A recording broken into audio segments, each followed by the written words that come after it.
Took a couple seconds. Oh, there's already people logged on, Michelle. I don't know why. Me neither. They're super excited. And also, we're excited. Yay. Jonathan, should I just wait till it goes live on my end? We are live. Oh, we're live. Okay. Yeah. Wonderful. Welcome to Talent Tuesday Live with Leah. They're super excited. I don't even know what today is. Tuesday, March 23rd. We're excited. I can't believe it's already the 23rd. Johnny. This month has flown by. And today I have a very special We are guest, live. Michelle Bubel. We're live. Okay. Okay. Here for the next 30 minutes Wonderful. talking to us Welcome to about Talent healthcare Tuesday Live with recruiting in Leah. 2021. Super Welcome, excited. Michelle. Tuesday. Thank you. Thank you, Leah. Happy to be part of it. Thank you for the invitation. Well, no, thank you so much for agreeing to do it. I know that this isn't my favorite thing to do, so hopefully it's not like Okay. Here for the next 30 minutes. enjoy yourself. And I think you will.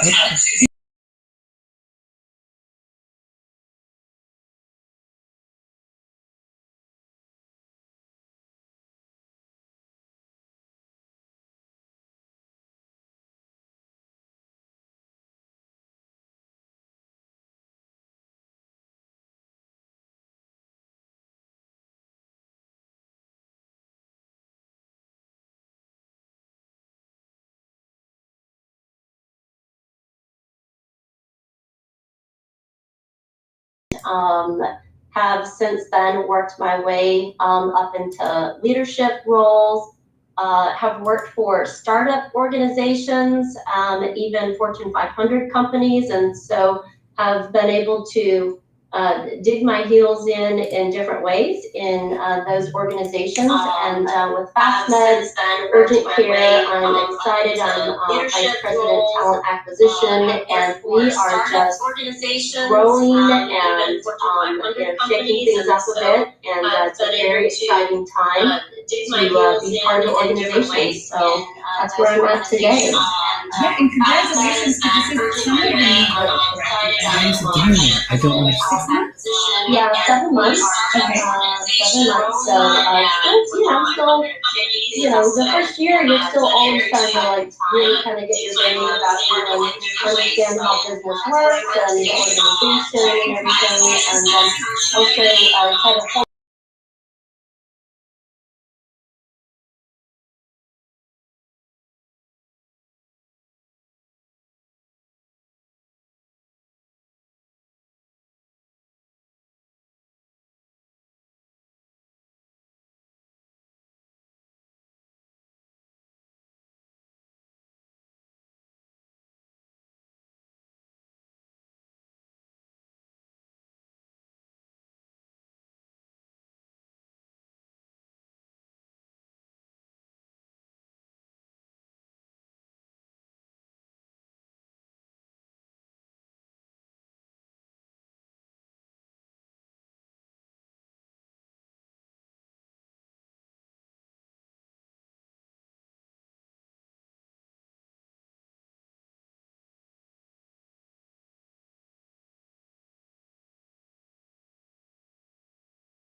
North Carolina, Arizona, and Texas. Okay. And yeah, those are pretty big. I like that we still get to stay in the South. I'm a little partial to that as well.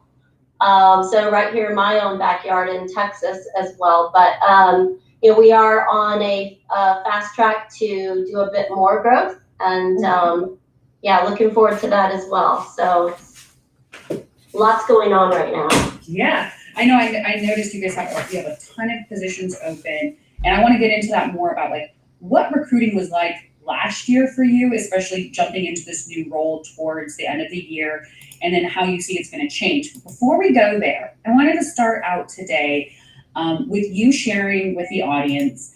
And there's quite a few people that have joined. Thank you guys so much. Rawless and Joanne and Marissa. And I see a couple others on here. They all say hello and welcome. Hello.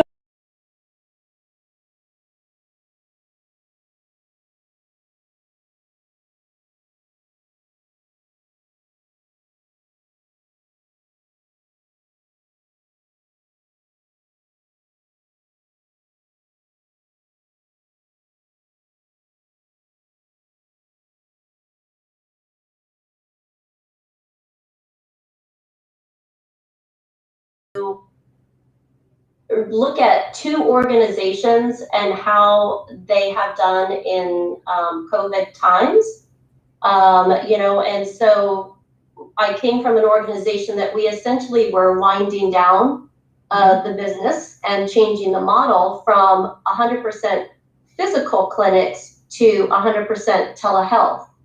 And so with that significant change to the model, there was a large layoff, so over 90-something% of our staff were laid off. I was part of them as well. And I think the biggest one for me was to be able to land at an organization that has not only just is surviving in COVID, but is continuing to thrive. And that's really what ClassMed is doing. We have diversified the model as well. With top of that, just the ability to essentially almost double in size is pretty significant in the middle of these very challenging times too.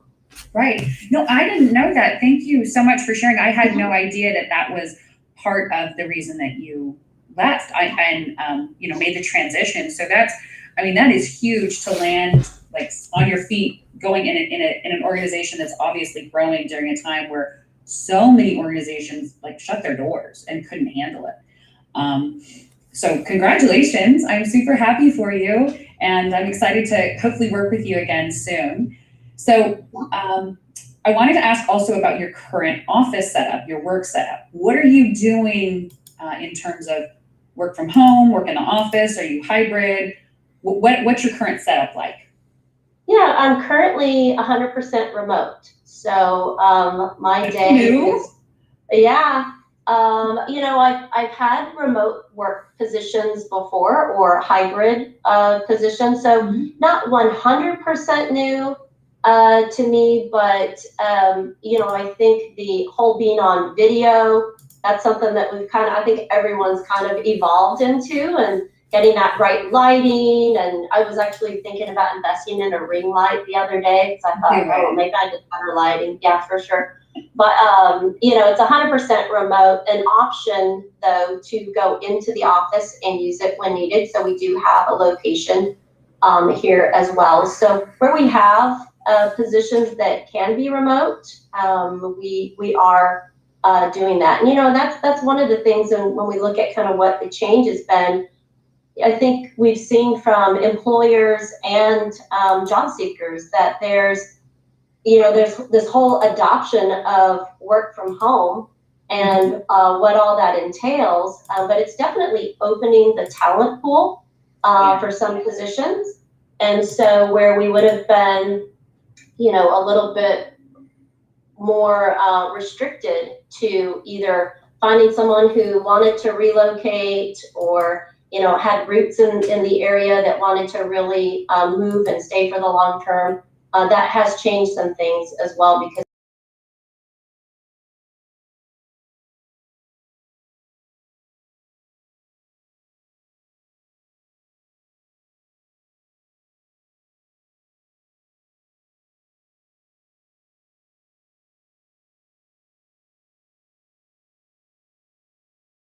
situation, but to be able to see that people are successfully able to navigate and manage their time and everything too, and still be accountable. It's been something that's been really good.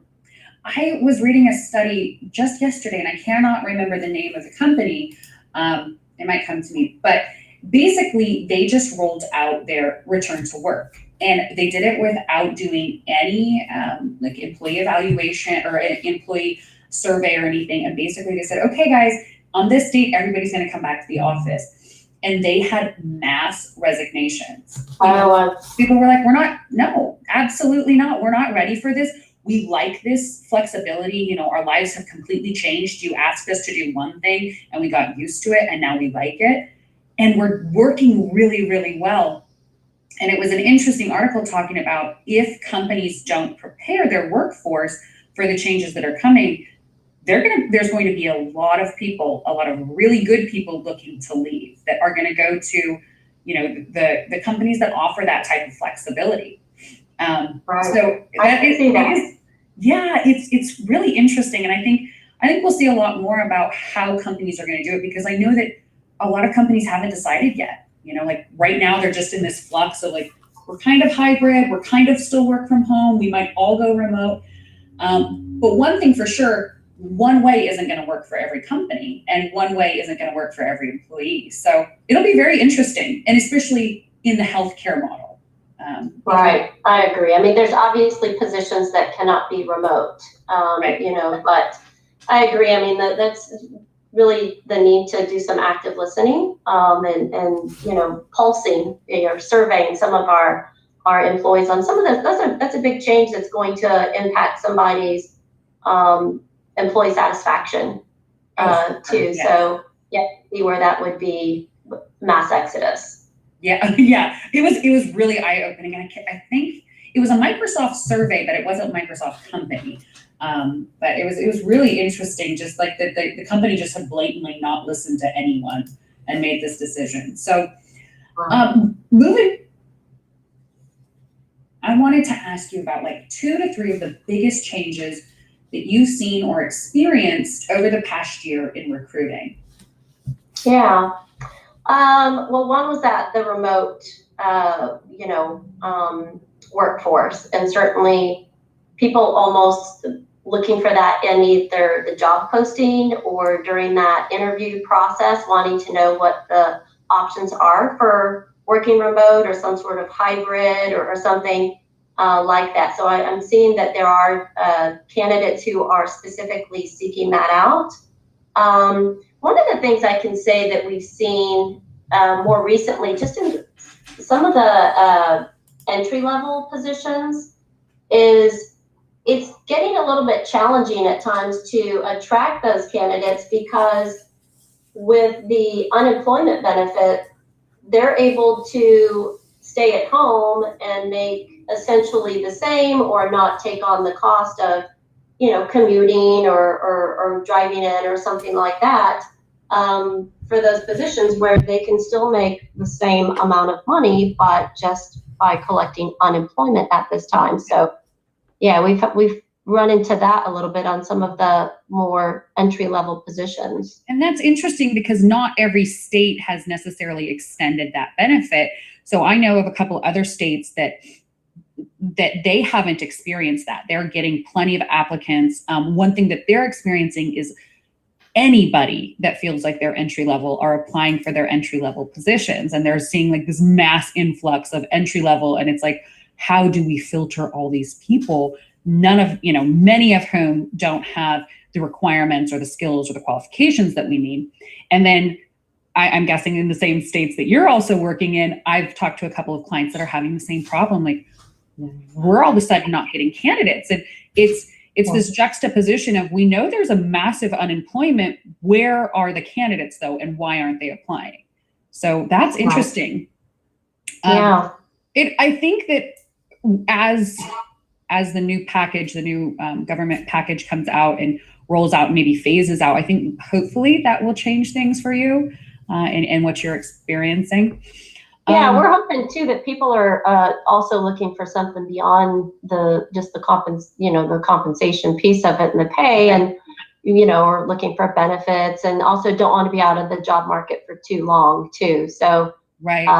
But we have run into that as well. But we have our fair share of folks who still apply, who are not necessarily meet the requirements for the role. Of course, I think everybody has a little bit of that at times too. So, in talking about benefits, Marissa wanted to know, so in the benefit vein, basically, is working from home still considered a benefit, or is it just part of the work environment now? I think it's part of the work environment now, but candidates will, in talking to them, they'll say, well, they might be a little bit more willing to go a little bit less on their compensation if they know they're going to be at home. So they may balance that, right? You look at the overall benefits package, they may say, well, I'm also I don't have any additional cost of commuting and, dry cleaning and things like that too. I've got lunch at home all the time. Mm-hmm. And so I think it's, they're putting a different perspective or looking at it through a slightly different lens. And it depends on what they value, right? If they value more working from home than anything else, then that's going to outweigh some of the other the elements of it too. So. No, I think you're right. And I think it's definitely like a case by case basis. They've seen that some companies, specifically say like out of California, your tech companies, what they've done is they've become very transparent, like radically transparent, and said, this is what the price is if you live, this is the salary if you live in this area, in this geographic region.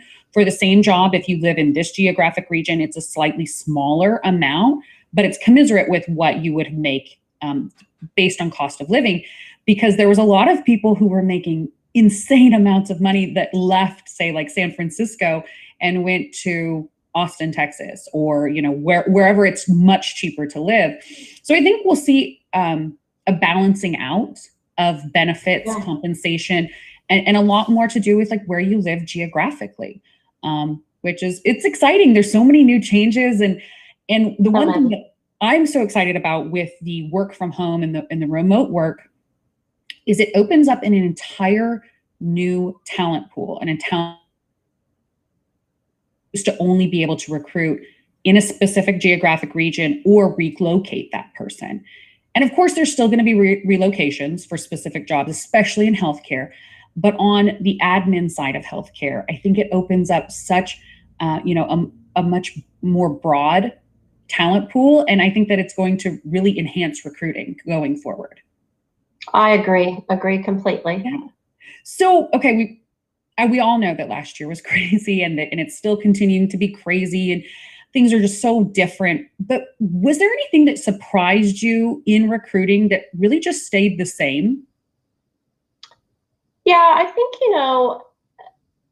at the end of the day, candidates still want to talk with a recruiter, right? Yep. That doesn't change. I mean, we have to look at, making sure that our job postings are creative, that they are relevant, that they address the what's in it for me for candidates, that the application process is simple, that, that we are timely in our communication, all of those things. But at the end of the day, it doesn't change that human, whether it's over the phone, whether it's via video interview, they still want that. And even with all of the AI and everything that's out there, a person still wants to talk to a recruiter. They want to talk to a human, and a recruiter should want to talk to them too, because they want to be able to dig in, find out a little bit more about that person,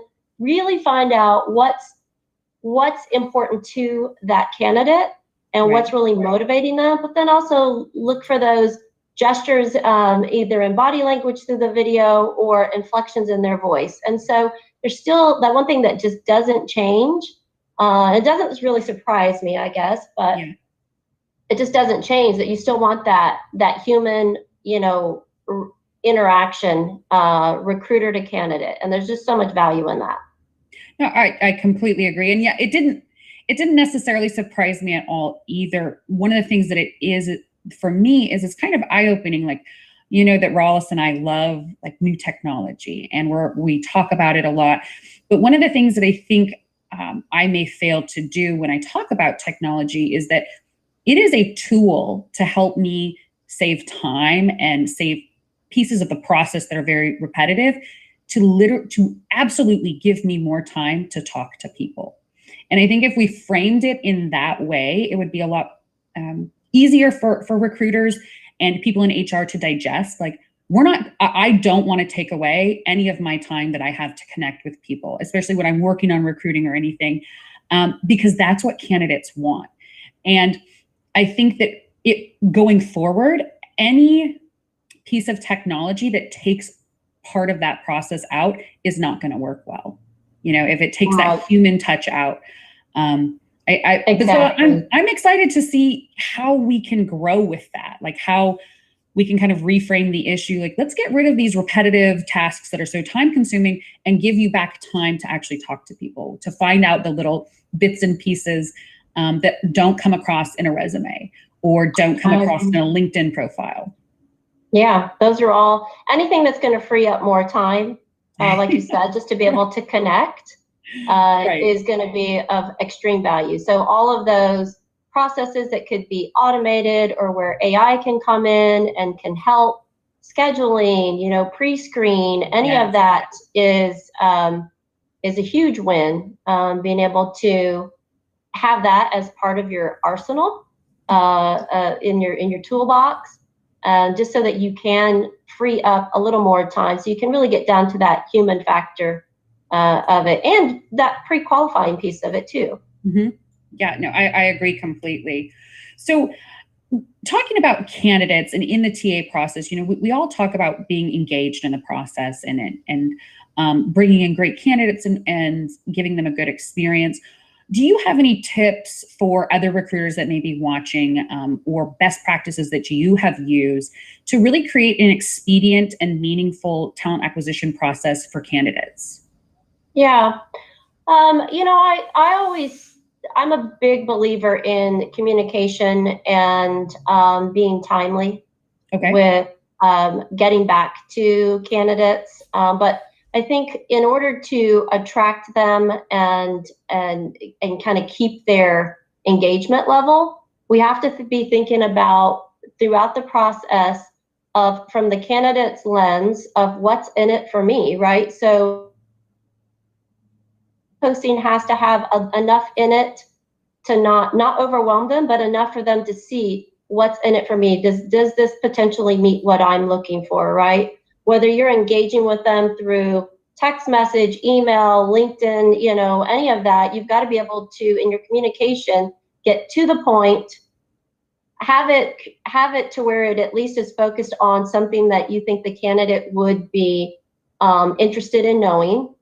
And then also making sure that you're keeping that communication with them very timely and getting back with them, keeping them informed throughout the process, even setting the expectation of the process too is super important too, because everybody's busy, and so if they understand if they have an expectation of what the process is going to be, they at least know where they are within that process.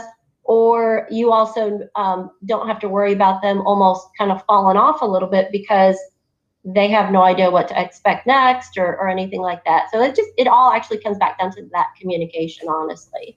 Yeah, I think that you're totally right. And I think that managing expectations of a candidate is a great way to help control the process and create like a very timely communication pattern. And if you can lay out, this is where we're going to have touch points. I'm not going to call you every single day. But candidates often, when they're surveyed, their biggest pet peeve about applying for jobs, one is they hate super long applications, and two is they hate wasting their time by being quote unquote ghosted, by recruiters. And if we can set the expectation that this is when I'm going to contact you, this is the second or third contact, and if I have any questions in between, is, what's your preferred method of communication? Is it text messaging? Do you want me to call you?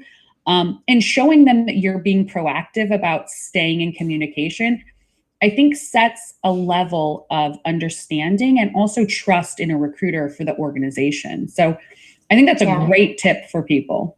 Yeah, and it also shows respect for their time. Yes. You're setting the expectation for them, but you're respecting their time as much as communicating the process too. But it's a two-way street with it. Yeah, no, for sure. It definitely is. So you kind of mentioned in an email to me that you guys were working on kind of revamping or improving your employee value proposition. Can you share with us just a couple of ideas that you guys are thinking about? I know that it's not total in process yet, but basically creating a new employee value proposition.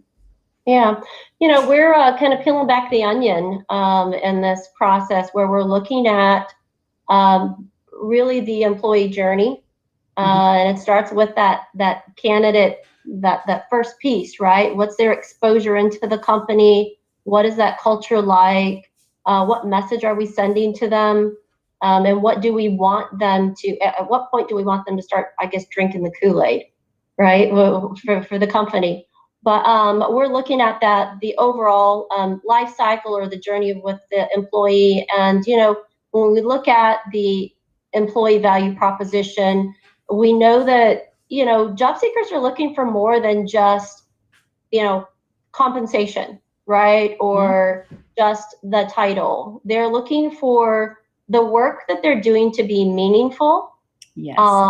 And so even sharing with them, having something set up to where we can share what patients are saying about them, and also having some sort of recognition. I mean, there's some things that we've already got in place where we share some of those things. We've got a kind of a internal social media platform that we use to do shout outs and awards and recognitions to folks. Some of the things we do too is we offer complimentary visits to our employees and their immediate family members. So that's another kind of a perk. I think employees are looking for something that's going to be the work to be more meaningful, for there to be perks of the job too, something that goes beyond just coming to work and then collecting, their pay. But then also career advancement can be huge for a lot of folks. And so the good thing with FastMed is we've already mapped out some career pathing. And so we've got something that's already in place. And so there's some work we're doing, but we're also, like I said, peeling it back and saying, what else, what do people want? And so right. We've got some work to do. We need to do some surveys to say, hey, what is it that you like, and what are some things that you'd like to see us do too? And so, it's all part of that active listening piece of it too. Yeah, this morning in Inc. magazine, they put out a study that they were talking about a lot of companies keep on adding benefits, but nobody uses them. And so going back and looking, like, did anybody actually use pet insurance? Like, we offered that because we thought it was a really cool thing, but did only 2 people sign up for it? Or we added this benefit at the cost of, X amount of dollars, but only like 55 people utilized it. And that doesn't make sense.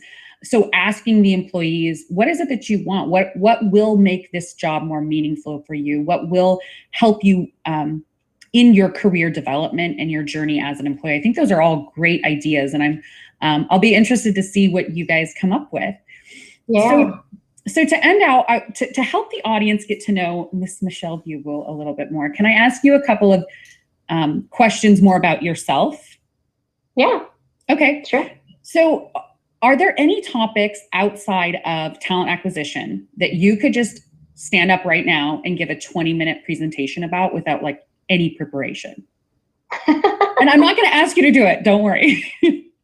Well, anybody who knows me knows that I'm a germ freak. So I could talk all day long about all of the ways that germs are transmitted, and also about how happy I am that there's some extra protocols in place to reduce, infection and disease management. And so, that's one thing I could talk probably 20, 30 minutes on.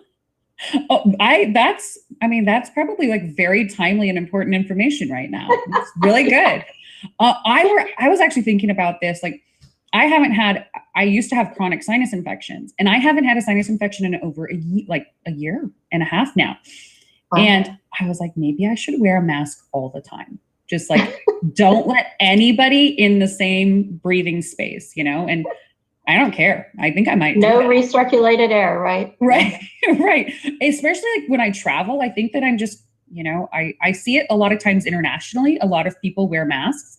And I'm like, this has clearly made a difference. But I think a lot of it has to do with I've left my house so little this year. Right.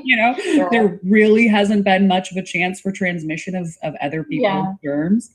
Definitely reducing your exposure risk. Right.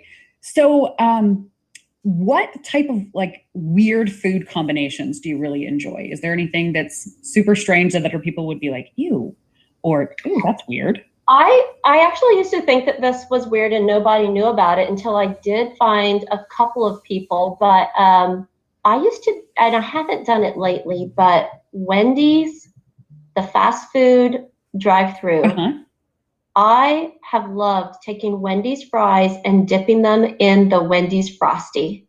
And Yes. there's something about the salty with the sweet, and of course that you've got that fried element, and then who doesn't love some ice cream, right?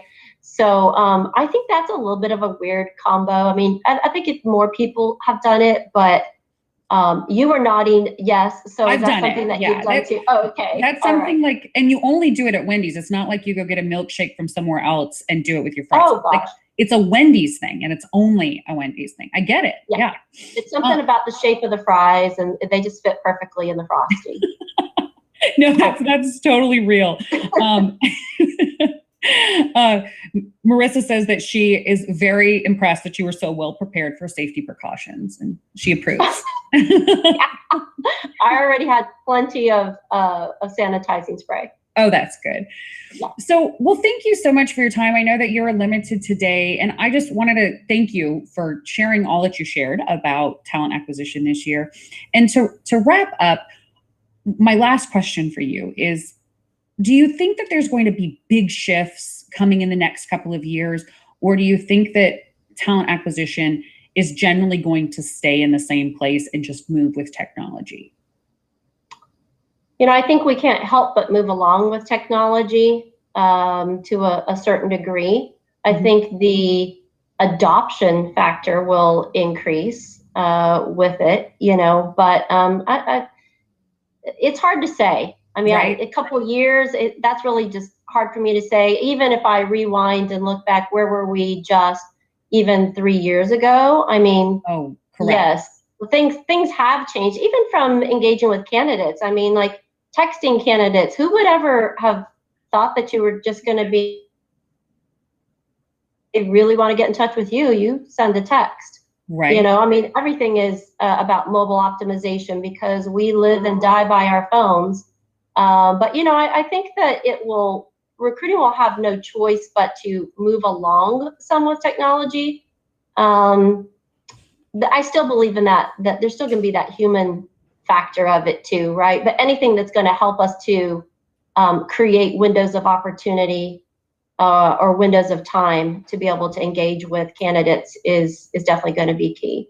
Yeah, I agree. I mean, I think that and one of the things that from the past year is like, we can't predict how things are going to change. And, a year and a half ago, if you would have told me that everybody in Fortune 500 companies and multinational companies, like the bulk of the workforce would be working from their home on a computer, I'd be like, yeah, right. That's never going to happen. Like, but it forced us to adopt technology so quickly. And I think that there's some good and some bad with it. And hopefully we can, capitalize on what we've learned from this and move forward. But I totally agree. Recruiting, you're never going to remove the actual human from the job. You have to have that connection to hire people. So, and then finally, if people want to get to know you or connect with you on LinkedIn or email or whatever, what's the best way to contact you or learn more about FastMed? Yeah, my email's connected to my my LinkedIn profile. Oh, okay. So feel free to send me a message or email me. I'm available there. So glad to connect with anybody, or if there's additional questions or anything like that, I'd love to be able to answer. Oh, thank you so much. And I really appreciate all of your time today. I know you've got to go. So thank you. And I will see everybody next week on the next episode of Talent Tuesday. Thank you, Leah. Appreciate it. Yep. It's been fun.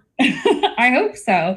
So Michelle, we just stay on for like 1 or 2 more minutes, and then Jonathan will cut it because it's a slight lag.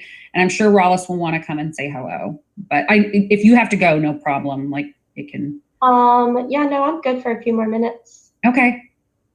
Was that less painful than you thought it would be?